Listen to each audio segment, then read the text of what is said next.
Morning, everybody. So that was an aggressive shush.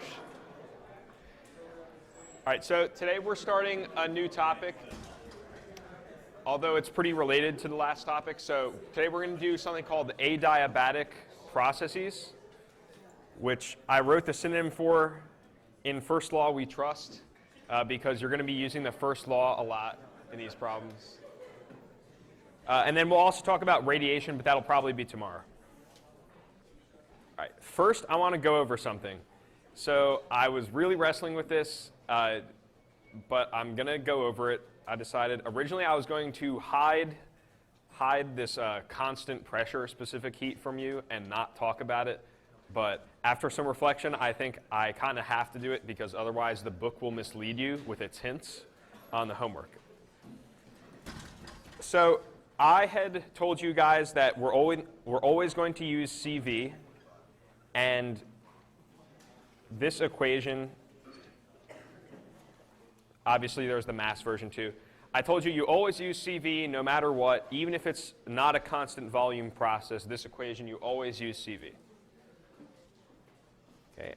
And this is still true.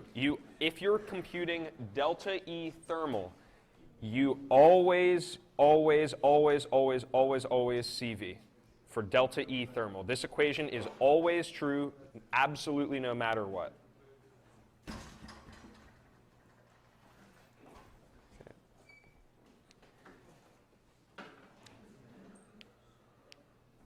Yes?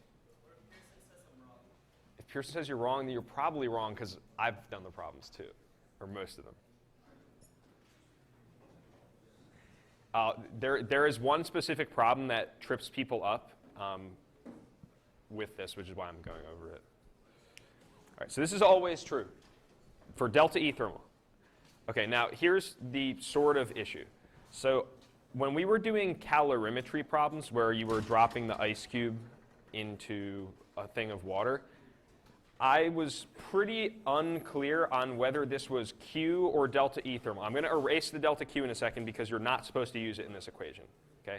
But I was pretty unclear of whether it was Q or delta E thermal that appeared on the left-hand side of the equation.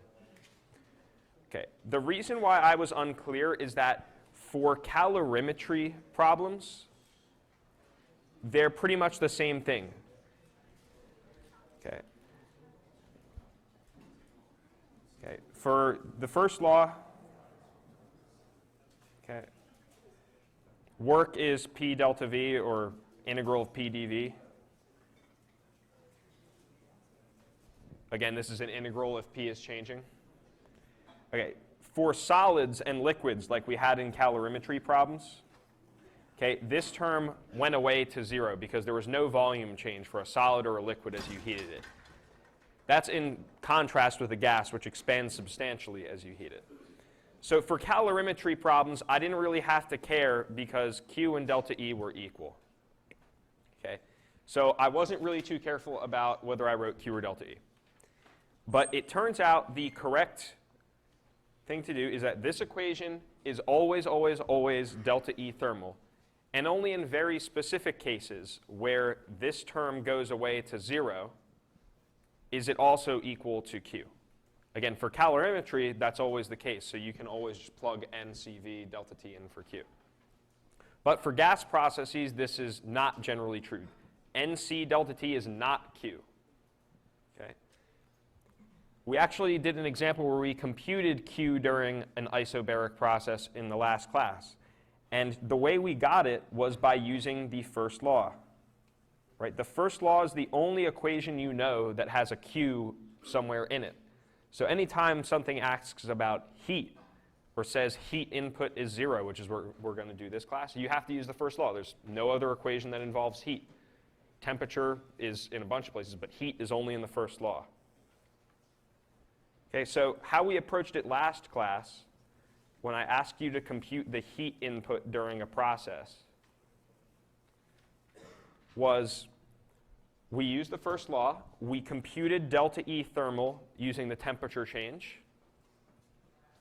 we computed work in using the volume change, or the integral of P dV, and then we just subtracted work off of delta E to get Q. So it was like a two-step process. You couldn't just get it immediately. You had to use the first law. And this is always true. This will always work.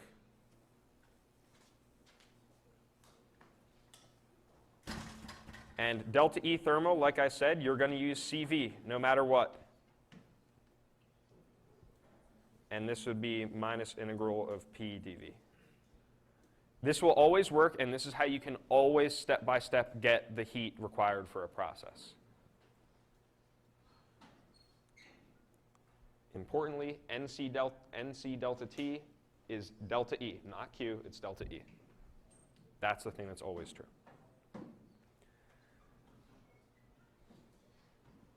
Okay, so far I haven't mentioned CP at all yet.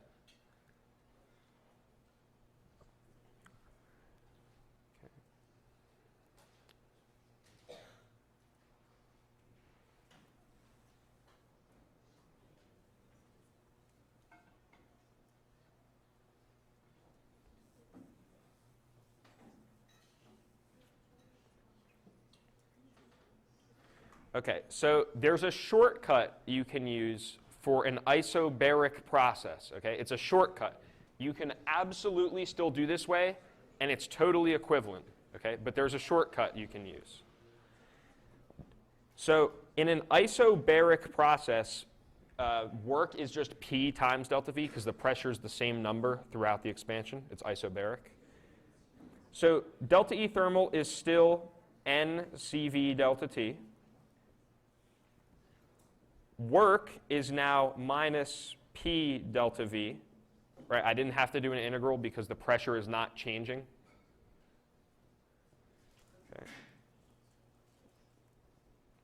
Okay, so nothing magical so far. I've just replaced integral of P delta V for a general case with P delta V.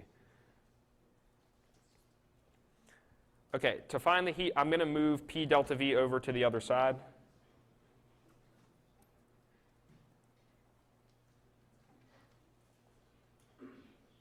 Okay, so Qn is equal to this.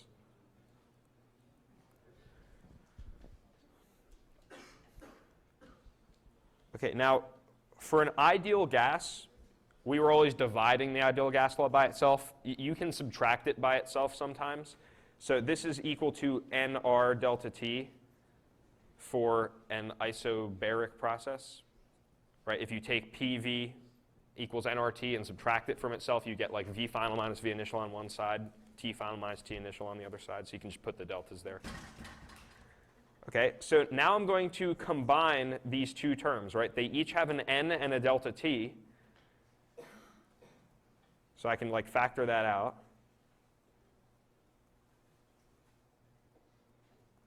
Again, this is only for an isobaric process. Okay, and I get this equation. Again, I'm still sticking to that boxed equation. I'm still sticking to the process. I'm just simplifying work.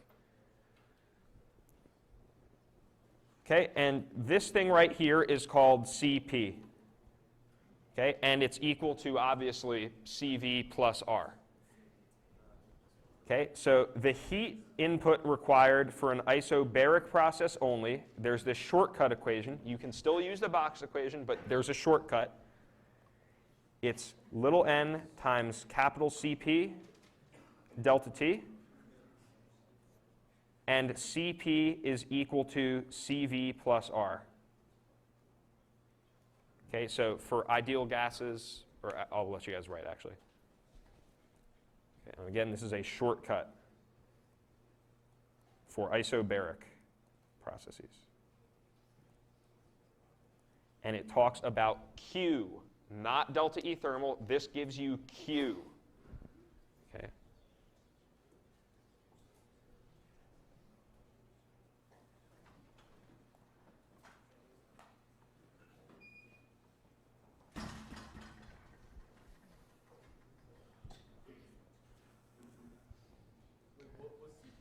Oh, CP is called, it's defined as CV plus R. And it's called the molar specific heat at constant pressure rather than constant volume like we've had. Okay, this is an equation that gives you Q in, not delta E thermal. If you try and use delta E thermal, this equation's always wrong. Yes?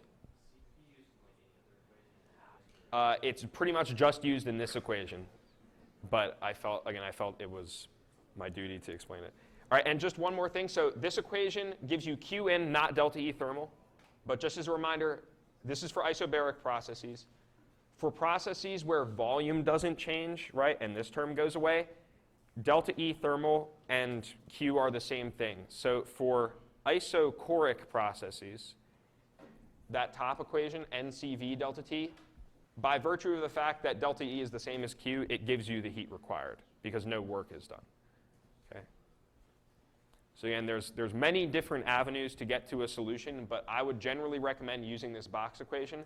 But if it happens to tell you it's an isobaric process, there is this shortcut. Okay? Okay, again, it's very, very confusing, potentially dangerous that I'm showing you this, but I think it probably will work out for the better. It's a very, very restricted equation. You can only use it in one case. But it will be useful during engines. Okay. Did anyone need more time to copy that down? Okay. All right, so adiabatic processes, there's a lot of text on this slide, so I'll go pretty slow. So before, we always talked about isobaric processes, isothermal, which was you hold one of the state variables of the gas constant, either P, V, or T in the ideal gas law, didn't change as you brought it through the process. Okay. But generally, as you go through a process, let's say you hold the temperature fixed, you force the temperature to stay the same. We didn't talk about it, but if you check it with the first law, heat will go into or out of the system to keep the temperature the same. Again, we didn't check it yet, we didn't really talk about it, but if you just apply the first law, which is the only equation that tells you about heat, you'll find that heat would have had to come into or out of the system to keep the temperature at the same volume, despite the fact that it was being squeezed. Okay. An example is during an isothermal compression, so you're holding a temperature constant and squeezing. Okay. Let's figure out if heat had to go into or out of the system, just for our benefit. Okay. The first law tells us this.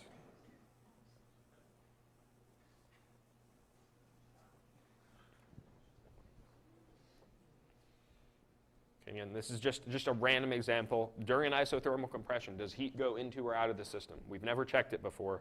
Let's start looking at it in a little bit more detail.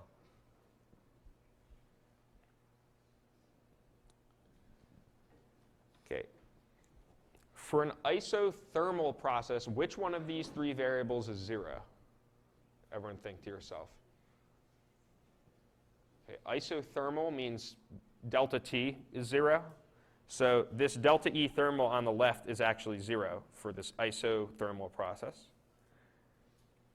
Okay, it's a compression. What sign is the work input? Is work injected or is work being spent? It's being injected, right? You're squeezing it. It's like squeezing the spring. You're injecting energy into the system. So work in is a positive number. Therefore, Q in needs to be a negative number because the equation says they add up to 0. So that means heat goes out of the system during an isothermal compression. Okay, that's just a quick sketch.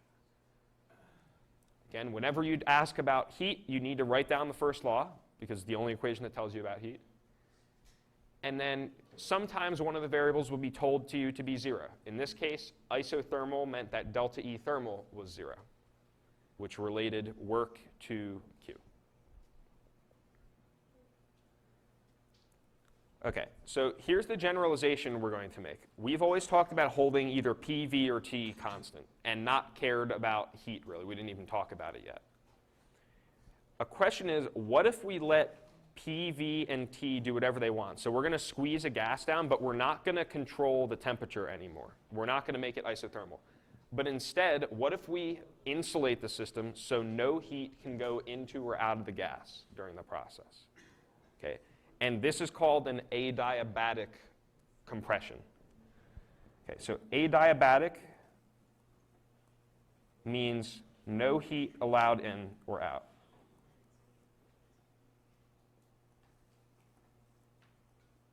During the process. Okay, so Qin equals 0.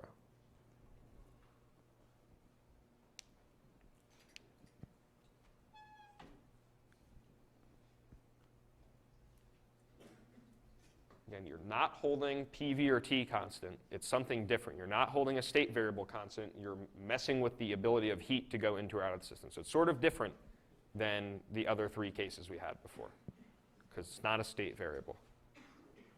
Right? Heat doesn't tell you about the state of the gas. It's like changes in energy. Okay, I'm going to skip down to the bottom for a second.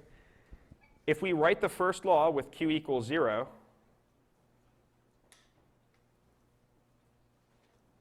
ordinarily it would be plus Q, but Q is 0 for an adiabatic process. Okay, all this tells us is that any heating up that occurs of the gas, sorry, I shouldn't say heating up, any change in thermal energy of the gas, so temperature change, it just comes from the work. It comes from the squeezing. It doesn't come from any additional heat because there's no heat. It's heat equals 0.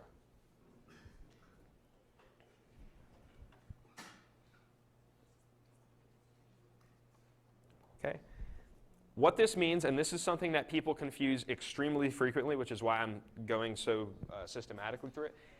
During an adiabatic process, yes, heat is not allowed in, but that's only like direct heat injections.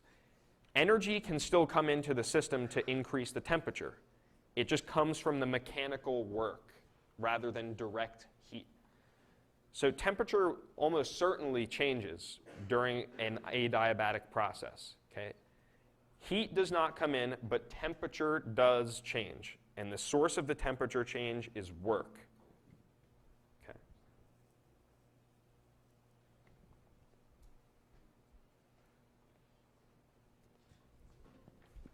So people will often say there's an adiabatic process going on, and they say, oh, T initial and T final must be the same because no heat. And that gives you a 0.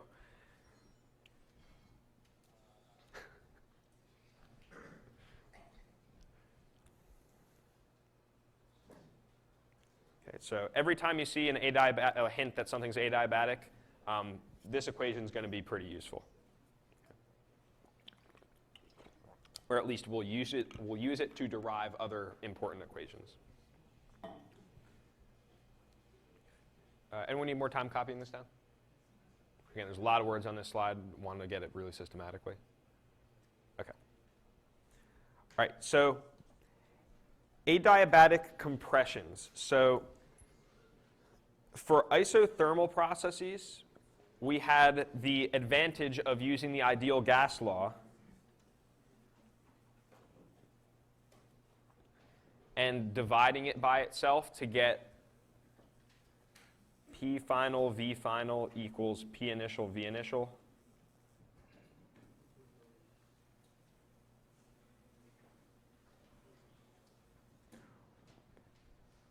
And this related like the beginning of a process to the end of a process.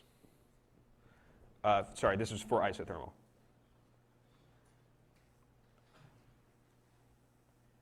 So I'm going to fix temperature here, because I wanted to distinguish between isothermal and adiabatic because they're the most similar. They're obviously very different, but they're the ones that people confuse the most. Okay, so I was able to get that, and then further, just by moving the equation over, I got a graph of P versus V, and it was an RT over V graph. Okay, so I had these two equations when I held T constant.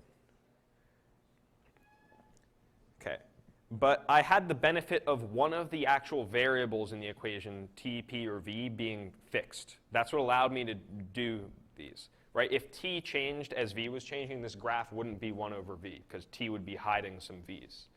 And I wouldn't be able to get Boyle's law because T would be changing. Okay, so when you go to adiabatic processes, Q doesn't appear anywhere in this equation.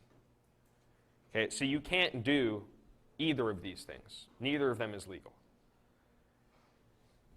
Okay, this is for isothermal. Okay, for adiabatic, I'm just going to give you the answer of the equivalent graph here. Okay, the equivalent equation analog of Boyle's law is that P, whoa, I'm getting some echo here. P initial, V initial, I'm going to define gamma in a second. Gamma is a constant, equals P final, V final to the gamma. Okay, so it looks just like Boyle's law, except there's this extra gamma.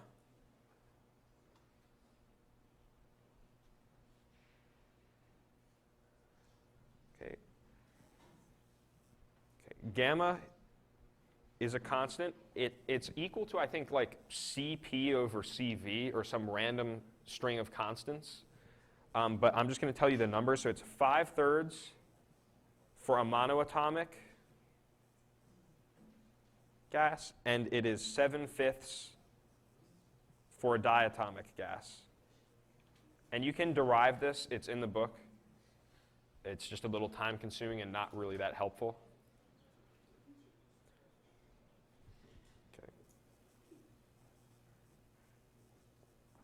Okay, now you still get to use the ideal gas law at the beginning and the end. So if you want, you can trade pressure for temperature by using the ideal gas law. So an equivalent form, there's another equivalent form too, is that Tv to the gamma minus 1 is constant. Okay.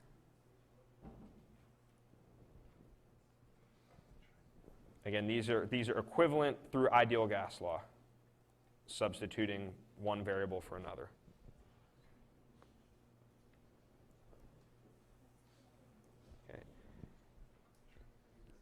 Again, what this does is it relates pressure and volume and temperature before an adiabatic process and at the end of an adiabatic process. All three of P, V, and T will change. None of them are being held constant. Okay, and again, proof is in section 19.7 of the text, and I'm not going to do it.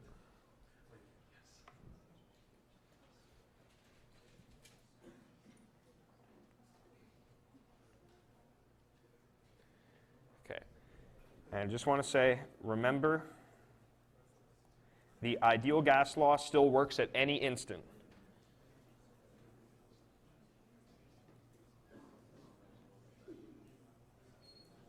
Okay, you can't do the Boyle's law stuff because none of the variables are held constant throughout the whole thing. But at any instant, if you know any three of P, V, N, and T, you can instantly compute the third.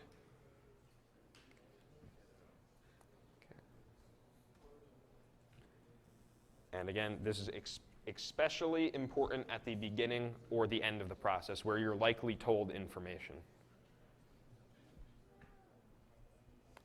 Okay. I would need more time.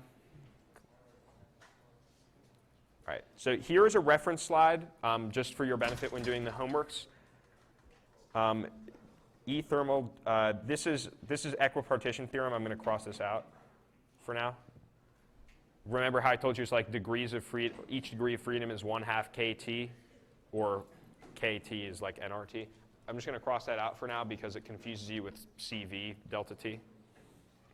Okay, so here's a table of volume-specific heats, molar-specific heats, at pressure, and then the gamma factor. Okay, we're going to kick off with an example. This is straight off the homework. You're talking about an adiabatic compression and finding the variables at the end of the process. Okay? Remember, you have your new favorite equation with the gamma in it that you need to use. All right, take a shot at it.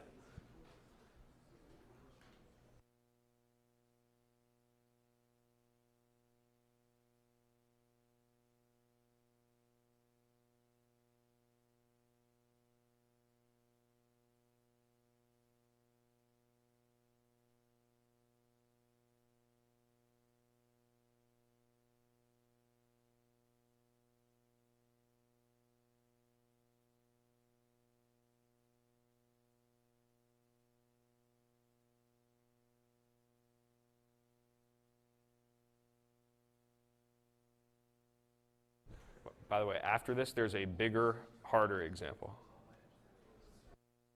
It's also right off the homework.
Yep. Oxygen gas is diatomic.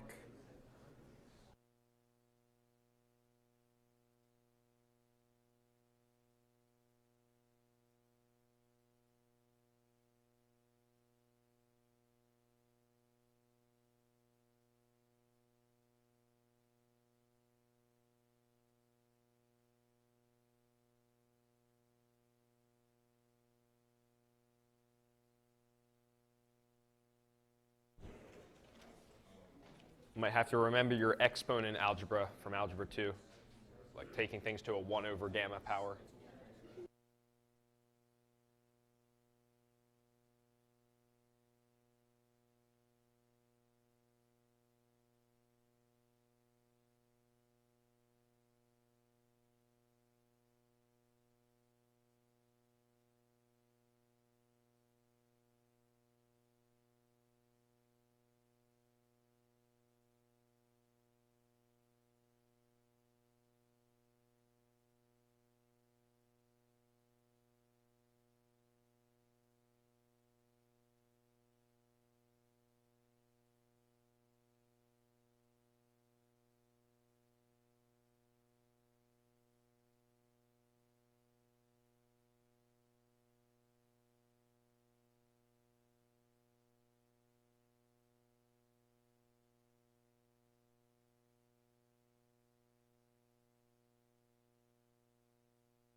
Please do ask me questions if you need help on this one, even if you get to the exponent algebra and need help with that.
Guys, gamma is 7/5 for a diatomic gas, any diatomic gas.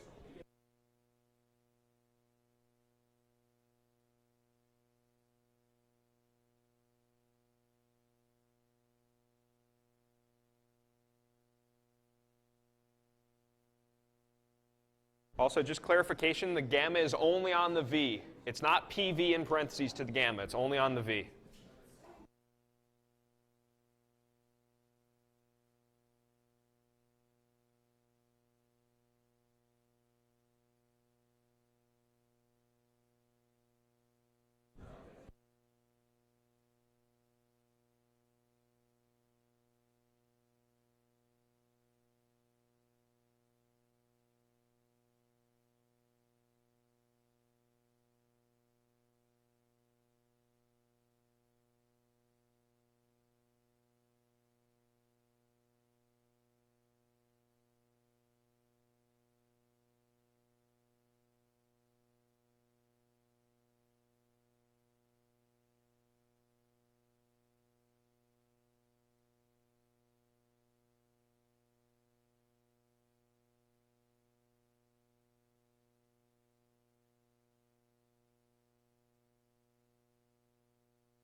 Yeah.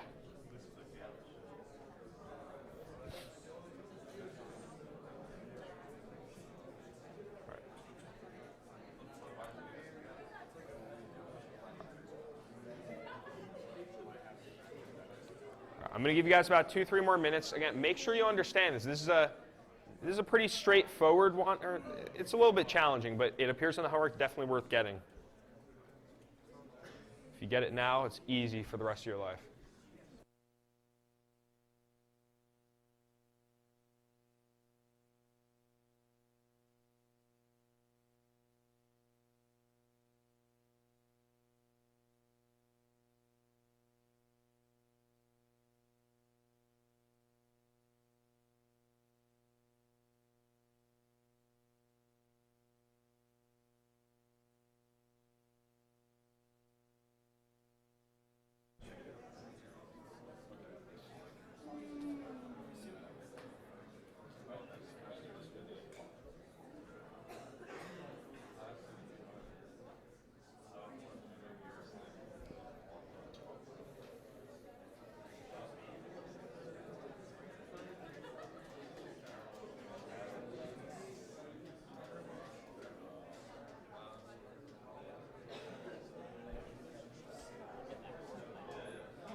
All right, let me give you guys a start. I think, so what I'm going to do is, I was going to do a second example, but I think I'm going to really work through this one. Let me give you a start on the first part, okay? All right, so I pretty much directly tell you for number one, you want to use the PV to the gamma equation. Okay. So P initial, V initial to the gamma equals P final V final to the gamma. Okay, let's check what numbers I know and which ones I don't know yet. All right. I'm told that it expands until the pressure is halved. So P final, I'm going to replace it with P initial over 2.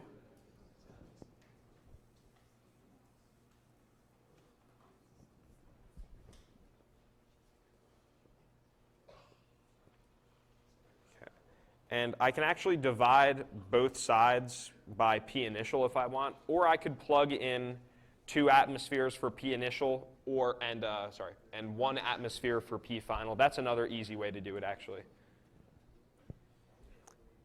Okay, so again, I'm going to cross out P initial from both sides, divide through by it, but it would be easy to put P initial equals 2 times 101,300. And P final is half the initial pressure, so 1 atmosphere. Okay, so I'm at this equation now, VI to the gamma equals 1/2 V final to the gamma. Okay, I'm hunting after V final, so I definitely don't know that. Gamma is a constant, it's 7/5, so I know that. All I need is the initial volume. Okay, once you have that, you should be able to finish the problem. What is that emergency ripcord I told you to use on the beginning and end of the process if you have it? It's 3 letters, and it's your favorite law about ideal gases. Okay? Use that to find V initial, and then find V final from that, okay? Oops. Hold on, let me go back.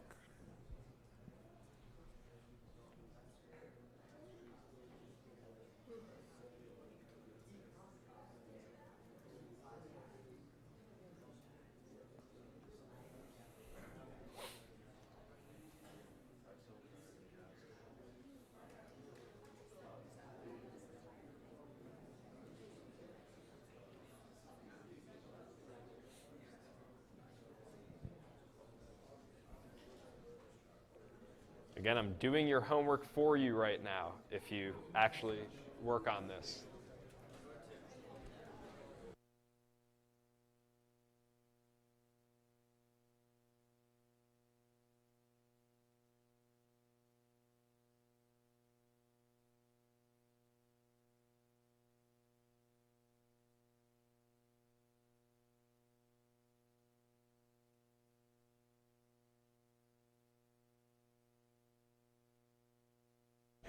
Just want to clarify, the ideal gas law, it's not PV to the gamma, it's still PV equals nRT.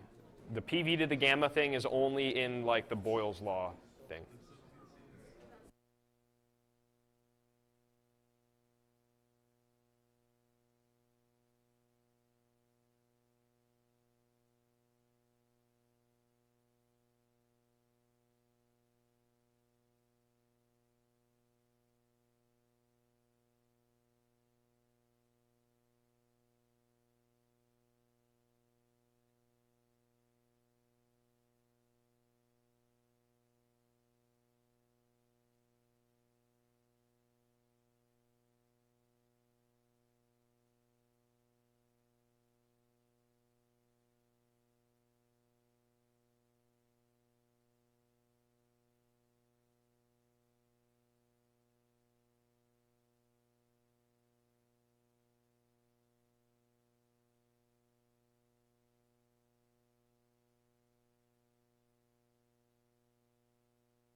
Anybody confused on how I got the end of that first part?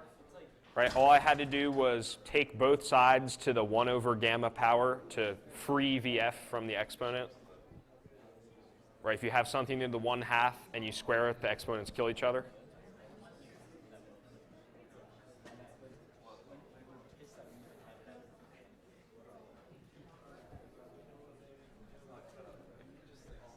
Now you should be able to do part 2. Do you know everything but the temperature at the end? Do you know PV, N, and T? Everything except temperature? Yeah, just a question.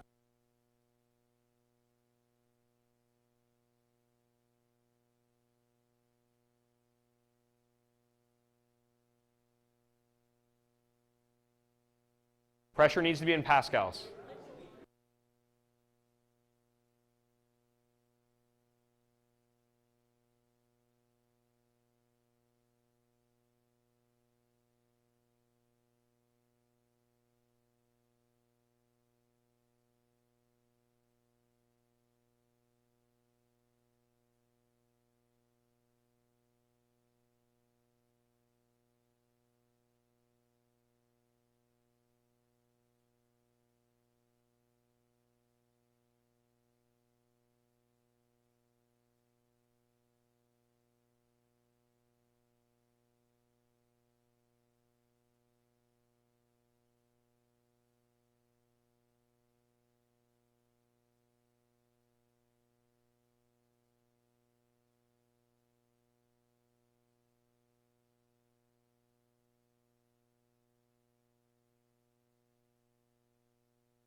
All right, how do you do part 2?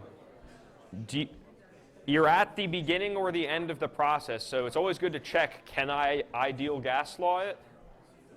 Okay. Let's see. This is one possible way to do it. Okay, I know P final because the pressure has been halved to 1 atmosphere, so P final is just 1 atmosphere. I just calculated V final, and N is told to me in the problem. So all I have to do to get T final is PV over NR. Okay, that's one way to do it. That's the way I would do it. It's a very, very good thing to remember.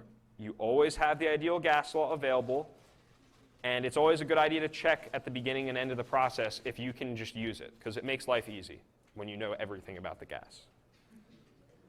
Okay, an alternative way that's totally equivalent, it would give you the same answer, is you could use that equation like T initial, V initial to the gamma minus 1. So you could use this, and you know the initial temperature, the initial volume, and you calculated the final volume. So you could use it this way. You could do it this way as well. Okay, and it would give you the same answer. Okay. Questions on this? Again, this is a great introduction to adiabatics. A little bit harder than the simplest adiabatic problem, but knowing how to use PV to the gamma is going to pay off for adiabatic problems. Okay. And I just want to reiterate one more time, the ideal gas law does not have the gamma on it. It's still PV equals nRT. It's just this equation that has the gamma. Final announcement before we end today. I'm going to set the end date of the sign up for the Olympics to be Friday, just so I have a good head count. So fill out the form by then if you haven't. All right, I'll see you guys Wednesday, and we'll continue with another example.